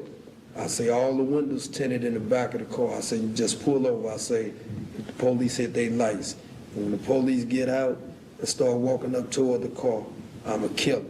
I'm gonna kill all y'all motherfucking ass. I say, no, just be cool, and I ain't gonna trip with you. I just want your money, your car, and your rims. So we drive on 70. I tell him to get off at Branch Street. And I had to ride around here and where it's a deserted area, where it ain't no cars, no number one house around the corner. We ride around the corner, and I tell him to get out. I put the 38 in my pocket and took the Tech 9 from the guy that was with me and pointed it, bagged up about 10 feet and pointed at both of them while I had the other guy to search both of them. After he searched them and got money off of them, and I told him to take his jacket off and throw that in the car. Then I told both of them to get on their knees on the ground, put their head behind their back, and until we drive off. So the guy that was with me got in the car. I gave him the tech back. He got in the car. I went around the driver's side because he said he couldn't drive that good and fast. So I got on the driver's side. I started the car up. And I got back out, I say, I forgot, so I walked over to Keith and just started shooting. I shot him, he fell and jumped back up and started running, and I just kept shooting him, and he ran and hit a corner on me. And then I say, how the fuck this motherfucker steady running? Then the other guy, I say, fuck him, because the other guy, Wooden, was running down the street. He was almost at the corner. So I ran around, jumped in the car, and floated all the way to the corner. And while we was riding down the street, the guy that was with me got to shooting the Tech 9 through the front window, shooting at Wooden. And Wooden got to the corner, his leg gave out, he started stumbling, and he turned the corner and fell. So I turned the corner in the car, and the guy that was with me just got to shooting with the Tech 9 while he was laying on the ground. And I reached over from the driver's side and shot at him twice and drove off and turned, and it was a roadblock. I made the wrong turn, so I just went through that, drove the car, and to a spot or a vacant house. It took all the music out the car, radio, all other little property, and then I drove the car somewhere else till we can take the rims off. We left that till a couple days. We finally got the rims off the other day because they had locks on. Me and the other two dudes. We took the rims off, and now the car still put up to this other dude come get it so he can cut the motor out, and then I can have the tow guy who I know with the tow truck to come pick it up and take it and smash. Is that basically it? Are you going to tell us where that car is now? No. Are you going to tell us who the other two people that were with you? No. And why is that? I don't tell on no motherfucker. Okay. Raphael, I have one question for you in reference to this.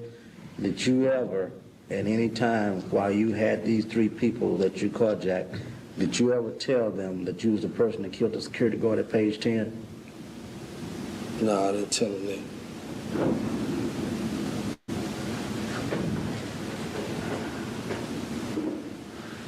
I don't think I told them that. But I ain't had no intentions on killing them, none of them, until that fool jumped out the car on me. You know, when he jumped out the car, and then they started looking at me. I said, I'm gonna kill all of them now.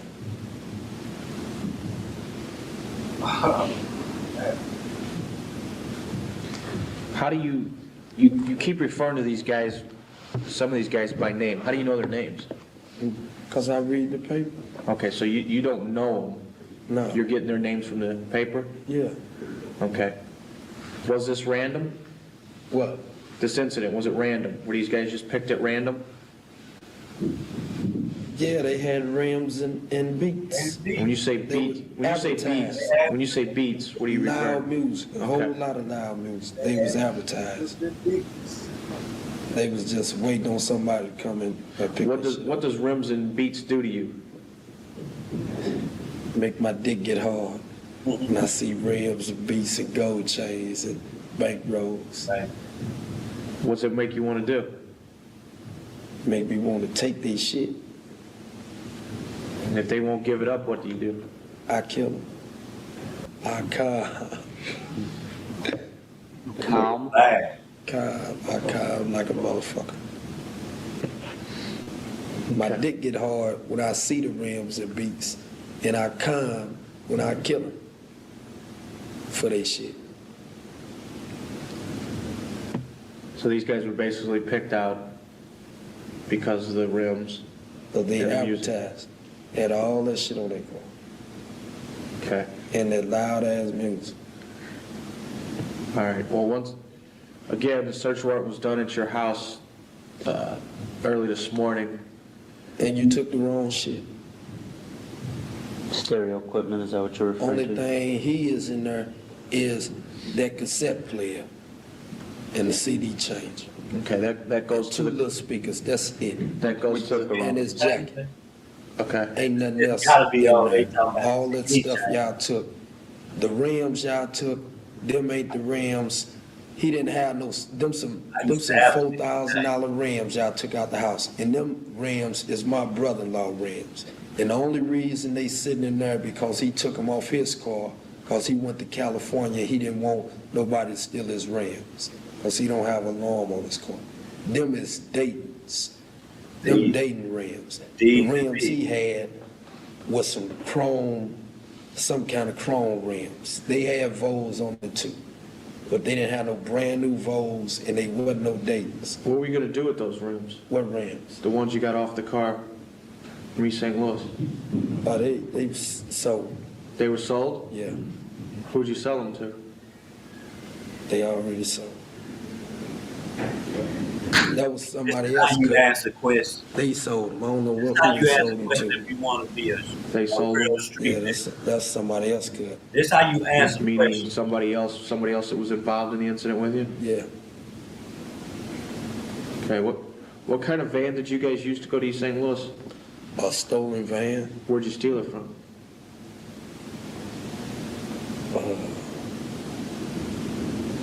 Somewhere in St. Louis City. That nigga commit so many Yeah, crimes. yeah, Did you ever go inside the nightclub that you saw these guys at? No. Do you know anyone at that nightclub? Never even seen the nightclub before. Was this a murder for hire? No. No one hired you to do this job? No. Sometimes somebody might tell me they want these particular rims or them particular rims, and I go out and get them. But in this case, no one told you anything about these three guys? No.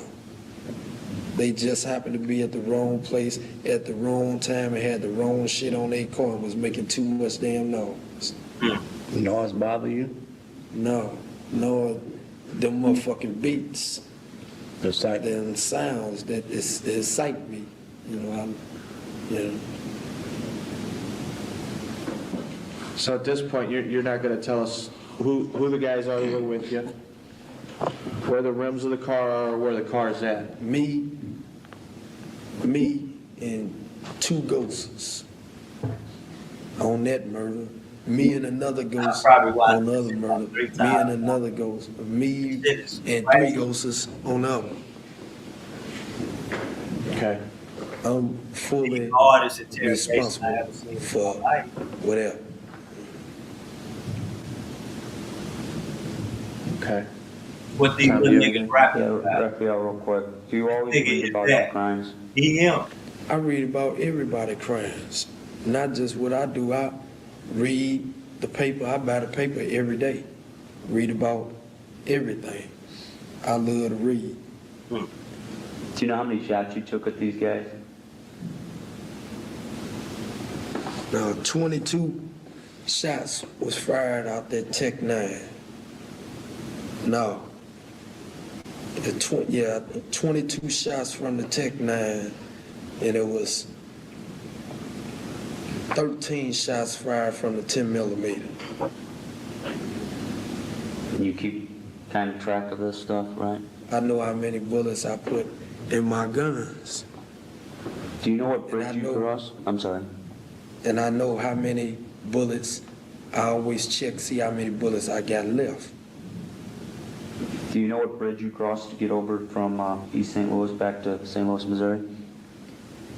The one right there by Club Illusion, where you get on by the casino. What's that, 64? That would be Poplar Street Bridge. Yeah, well, that's the one I crossed. Describe the jacket. What kind of jacket did you take from the victim that you caught? Brown, probably black leather jacket. What size? 3X. Got a little button miss. A button broke right there. A new. Did the jacket fit you? Yeah, except the sleeves. Sleeves a little long. It's a new leather jacket, except a button missing under the pocket. How big was that guy that you took the jacket from? Bigger than all y'all. I guess he was probably near his side. That nigga say bigger than all y'all. You speaking of his side, you speaking of Detective White sitting over there? Yeah, probably about 220, about 5'11", 6 feet tall, about 220. What'd you do with the, you stole the rims, right? The wheels? That was somebody else's rims. How much you get for them? How much they get for them? I don't know, I think he got about $300. What about the stereo equipment? Oh, that should have been pieces. Then I sold 3 amps and a crossover for $250. And I think the woofer case with the two 12-inch woofers, them I think I got $150 for them. And the rest of the other shit, CD change, a stereo, and 2 little speakers still there.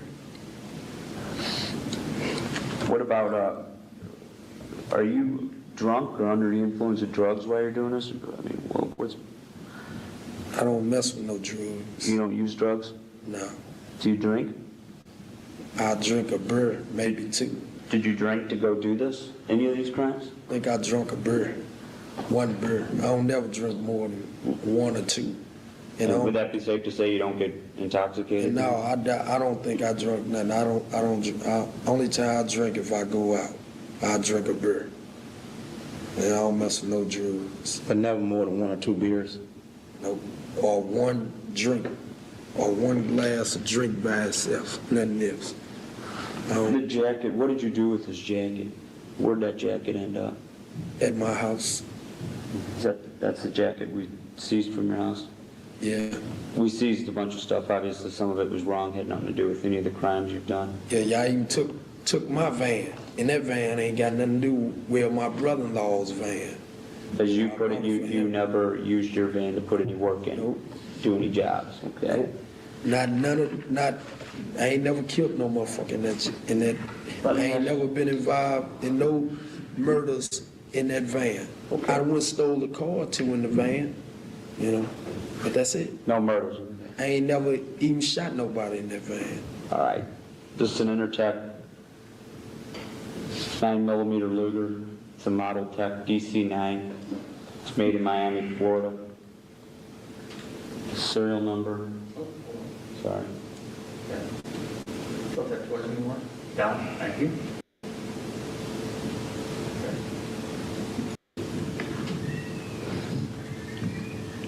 I have the magazine that goes up and I didn't bring over.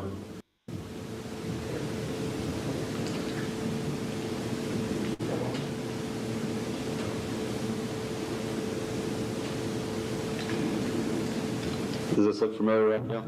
Let me see if it's... Hold on, well, I'll let you see it in just a second, how about? Just look at it. And where was this gun at?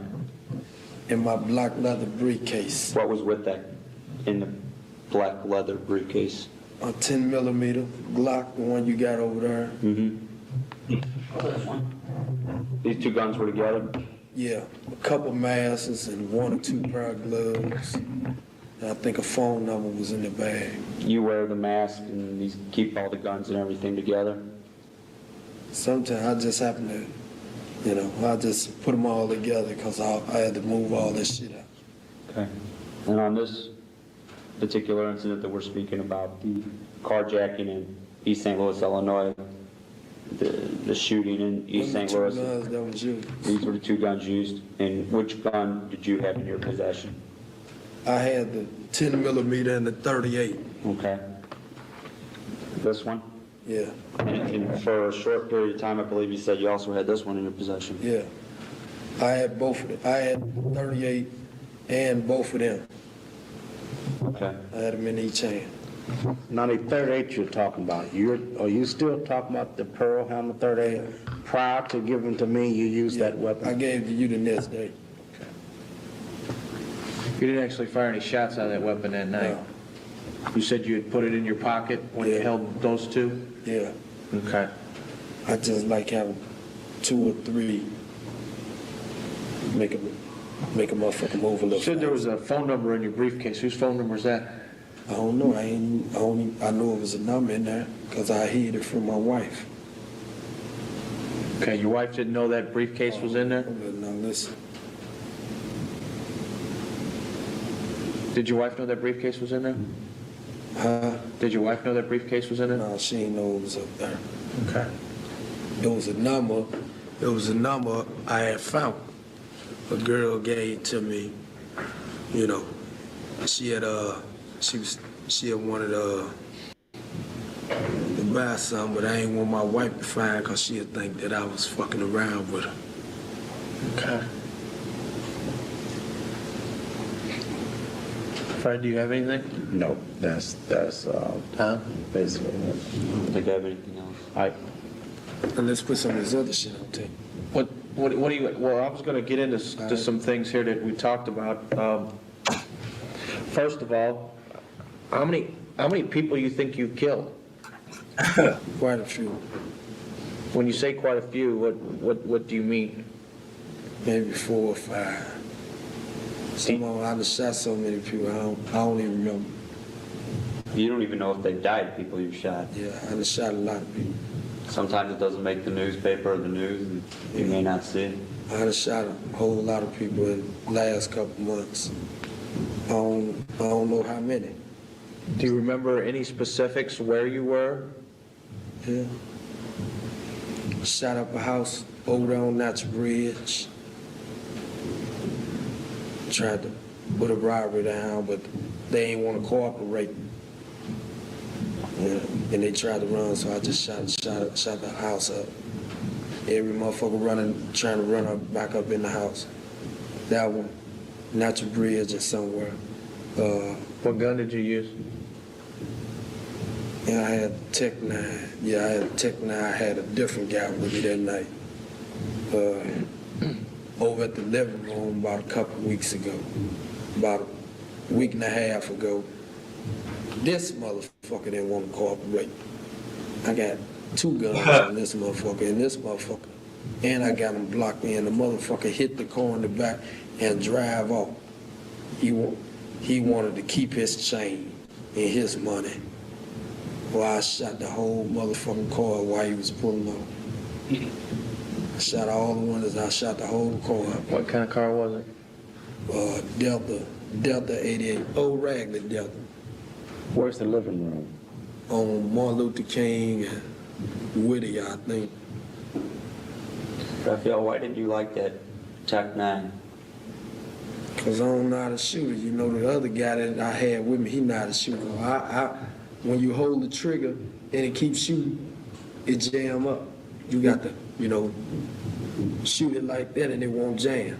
And plus, when you jack the bullet, if you don't let it pop back by itself, you can put a bullet in the chamber and push it down, pull it out, and you can fry the motherfucker and it ain't gonna shoot at all. It's tricky. And then when you shoot it too fast, the motherfucker lock up. Probably shoot 2 bullets and it jam up. So you say you've probably killed 5 people, but you can't remember any specifics about, you say you shot so many people? Yeah. How long you been out of prison? About 15 months. 15 months? Since August of last year, August 26th. So are these killings taking place in that 15-month period, or is this before in 2 you went? months. What's that? In 2 months. In 2 months? Well, what's going on in these 2 months? Why do you have to kill in 2 months? I don't know, Colin. Motherfucker, I need money. Is that basically it? Money? Yeah. Okay. And motherfuckers don't know how to cooperate and look the other way and just give me their shit. So you're saying they should cooperate? Yeah, I cooperate.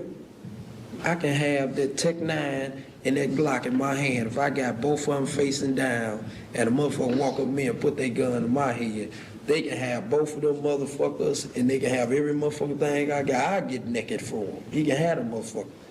That outdrawing the motherfucker, that shit only work in the movies. Yeah. Well, the last thing I want to cover with you is what we talked about, what was going to happen over the weekend. Can we talk about that? About the ammo code? Yeah. Yeah, I was going to hit them. I wasn't going to hit them, I won't have. Well, explain that to us. I got a motherfucker inside ammo code. Supposed to be $15,000 to $20,000 coming out of that Monday morning. I was going to have somebody else, my partner, to hit him. I was going to go steal the car Sunday night, about 3 o'clock in the morning, and I was going to park it down by the brewery.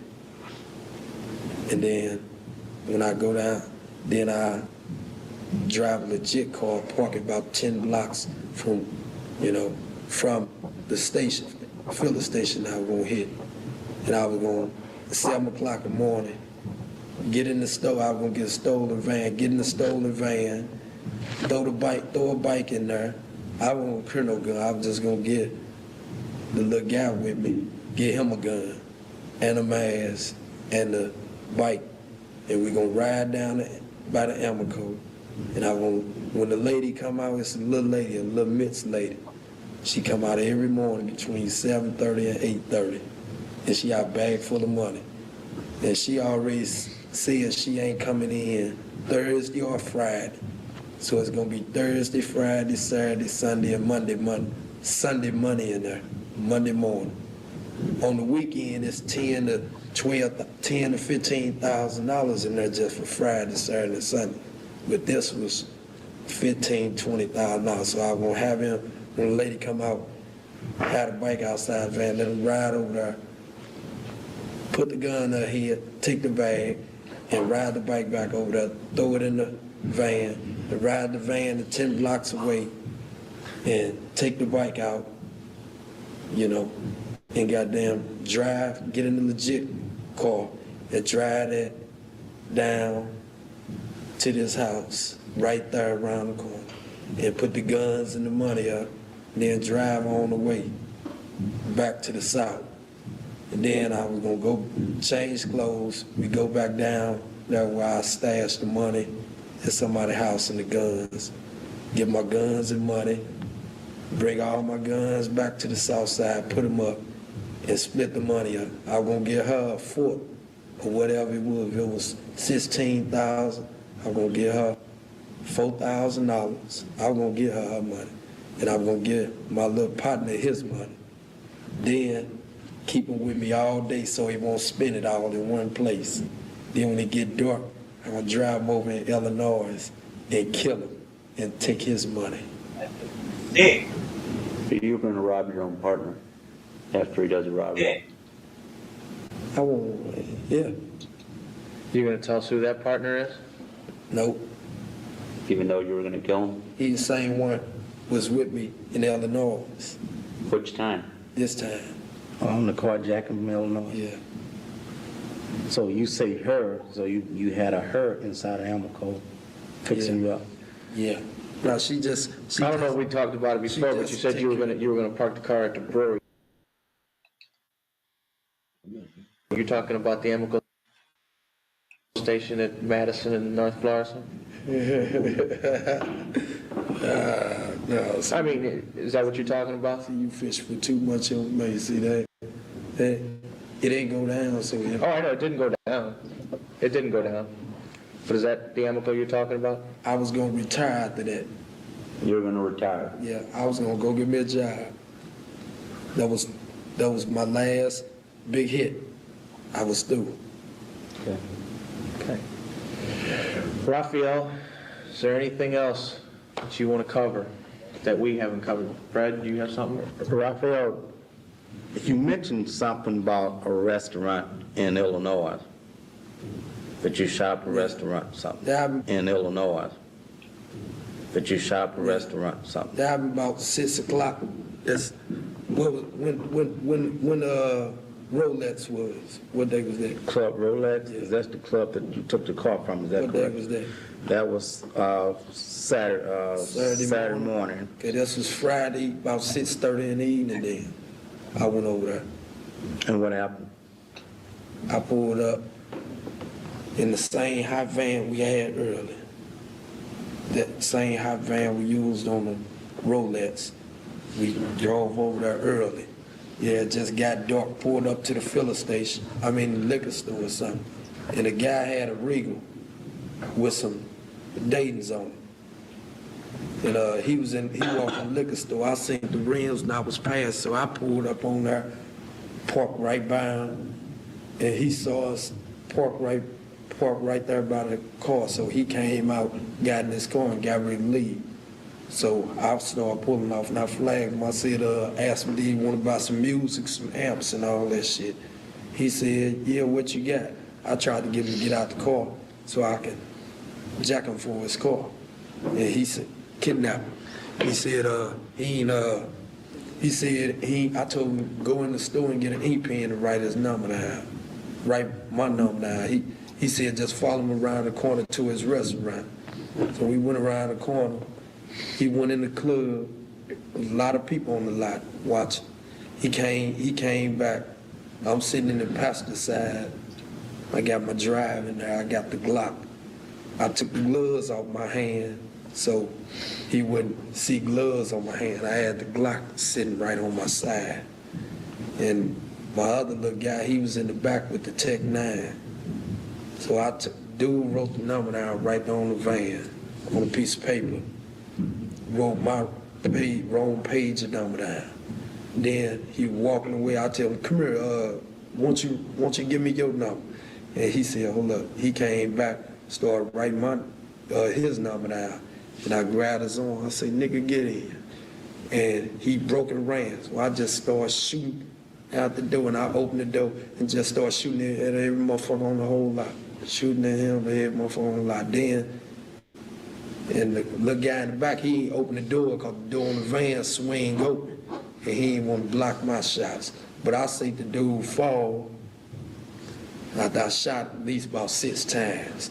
Then I jumped back in the van, we pulled off, and soon we get about to the end of the club, it's a door. Everybody started coming to the door looking out. I just shot at all of them while we was speeding off. Then we got stuck by a train track. A train was coming by. So we had to go all the way a different way to get past the train. Now, where was you at? Where about in Illinois you was at? I think it was Venus. From the home. Did you remember passing anything, any place you can think of that you passed up? Liquor store on the corner. Liquor store on the corner. Restaurant right around the corner. What kind of liquor store? The name of it, anything? I don't know the name, but I think it had a white front, white or light blue front, and the restaurant right around the corner, right down the street. There's a lot of cars, a lot of black people right there. All of them hang out on the lot.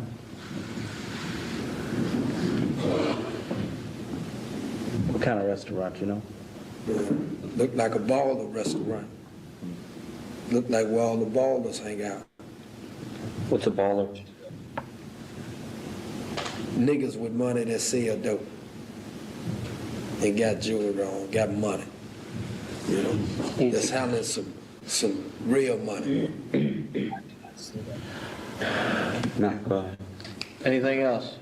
No. Nothing, you know, I plead guilty to everything, you know, that I admitted to on the tape, as long as the state prosecutor ain't seeking the death penalty. You know, if she wanna plead for life without, you know, I plead guilty to that.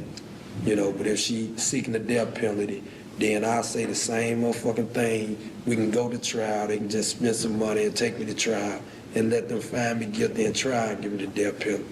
But if she waive the death penalty, she can get a plea bargain on all the shit.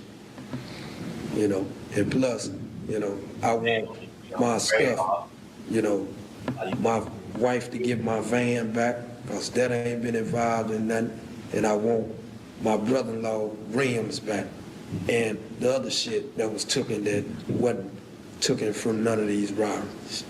Because that's shit that ain't got nothing to do with these cases. Okay. And I just want y'all to leave my family out of this, and I plead guilty. We haven't threatened your family in any way, shape, or form, have we?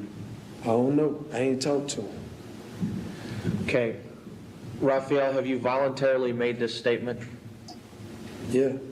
Okay. No threats, no promises. We haven't abused you. No, but you have promised that my wife would give my van back. Well, my brother-in-law's van back. Okay. And the property that ain't involved or ain't related at all to none of these homicides, you said that she can get that van back tomorrow, today. But that we haven't made any promises to you to make this statement. I mean, we haven't sat here and bargained with you to make the statement. No, you ain't have to bargain. I'm voluntarily making a statement. Okay. As well as you voluntarily told me that, you know, none of the property that was seized that don't have nothing to do with it will be released. And you said she can get the van back today and she won't have to pay for it. Okay. You understood that at the time we didn't know if that property was involved or not. Is that correct? Yeah. So from looking from our aspect at the time, when we went into your house, we were looking for stereo equipment, and there was stereo equipment there, and we were looking for wheels. That's why we took that stuff. And now that you've told us that it's not involved, we agreed to give that back. Okay. At the present time, were you under the influence of any drugs or alcohol? No, I don't do drugs or alcohol. I'm just a crazy motherfucker. I got problems. Okay. Has anyone left this room or come in while we've been taping? Have you seen anybody leave or come in? Nope, other than them 3 motherfuckers in them Batman outfits, they got them guns pointed to my head right there. What are you trying to say about that? No, ain't nobody came in. Was that a joke you're just making? Was that a joke? Yeah. Okay. See the video recorder? The light's still blinking red? Yeah. And flashing? Yeah. Okay, recorder's still on. Okay. Okay, at this time, this is going to conclude the videotape statement of Raphael Jackson. The time is 8:22 a.m. The date is still 11/24/99. If you made it this far, I appreciate it. This is one of them stories where the more you look into it, the more questions you end up with. Because on paper, you see the charges, you see the plea, you see the outcome. But understanding it and why all this happened, that's a whole different conversation. And that's exactly what we're about to get into. Because in part 2, we're having a conversation with the man himself on death row, asking the questions that a lot of people been wanting the answers to, but never got a chance to hear directly. No filters, no middleman, just a conversation. I need y'all to tap in. Make sure you like, comment your thoughts. That shit's crazy. That nigga is ill. That's a sick ass nigga, boy. That nigga, that is sick.